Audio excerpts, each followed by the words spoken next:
Nimeona gazeti ya Kasongo inaandika ati jana kulikuwa maandamano, Rigiji, Kalonzo hawakuonekana. Sisi bado tangaza maandamano. Mlisikia tukitangaza? Sisi tunapanga maandamano. Na ile maandamano tunapanga sio ile Kasongo amezoea. Ati ya siku mbili watu wanarudi. Ile maneno tunataka kupanga. Kwanza tunataka ihusishe kila mtu. Tutafutane na watu ya Linda Mwananchi. Tutafutane na Gen Z. Tutafutane na United Opposition. Tutafutane na Wakenya tupange vizuri. Number 2, hatutaki tu kuongea mambo ya mafuta. Hii maandamano kwa sababu itakuwa kali.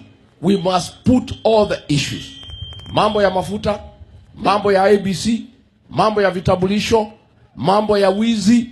Na nikwambie Kasongo, wewe ulizoea Raila anafanya maandamano, unaita unamwingisha kwa serikali, maandamano inaisha.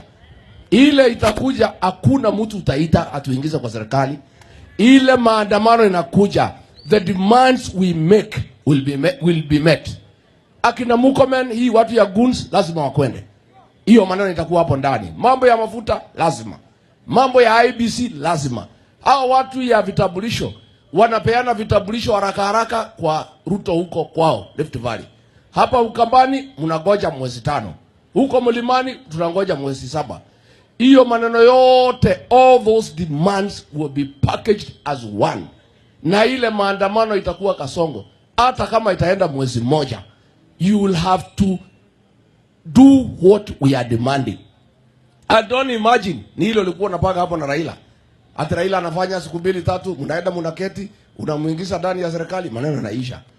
Please, you are dealing with different characters.